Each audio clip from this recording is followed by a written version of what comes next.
I heard right after you sold PayPal, before the other two companies, you went and bought a McClaren S1 because F1, yes. F1. Right. Sorry, no, that's the same part. So right, because, partially because you were going to race cars with Jim Clark and Larry Ellison. No, well, not really. No, actually, and I never did. Although that was one of the things that was sort of talked about at one point, but I never did. In fact, I've never raced anyone with McLaren.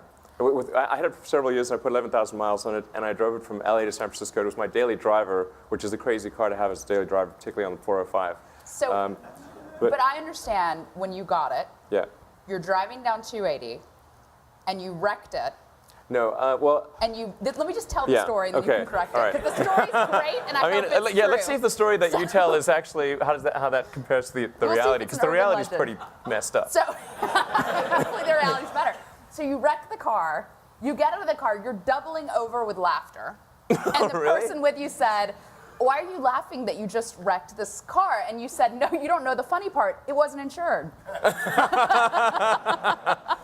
Well, the punchline's correct.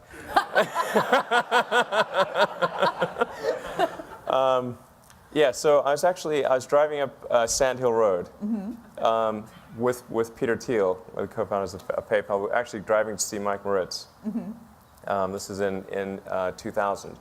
And so we're driving up Sand Hill Road. I didn't really know how to drive the McLaren. And Peter says, so what can this do?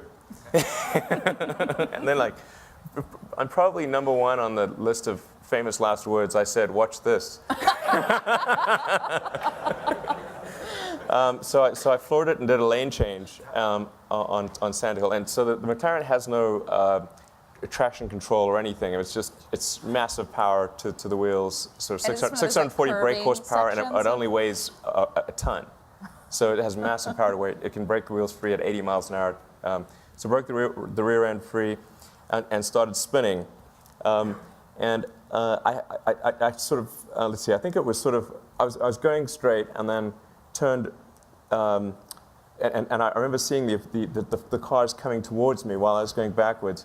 And then we hit an embankment, sort of a 45-degree embankment on Sand Hill, which tossed the car into the air like a discus. And it kept rotating with about 3 foot of air clearance, according to witnesses. And then slammed down on the ground, going the original direction. And we blew the suspension out. Now, it didn't actually wreck the car. The core chassis and the engine were okay. Thank God. But all the glass and the wheels and everything was shredded, and there was massive body damage in the front and rear. Yeah. And did you start laughing? I don't recall laughing. I could have been laughing in shock, but I don't recall laughing. And then Peter hitched a ride to Mike. I waited while the fire truck and the ambulance arrived. Then finally Did Peter Thiel literally hitch a ride? Over to Sequoia and then once the car was taken care of, then I hitched a ride too, and we continued the meeting. I'm picturing you and Peter Thiel like that scene in Tommy Boy, where like the deer, and you're both like and like. Yeah, really. Wow. Wow. Yeah. Is there a parallel? Lucky to be alive, really. I should say so. Yeah. Is there a parallel with how you build companies in that story? I hope not. Let's see what this thing can do. Yeah, watch this. That could be awkward with a rocket launch.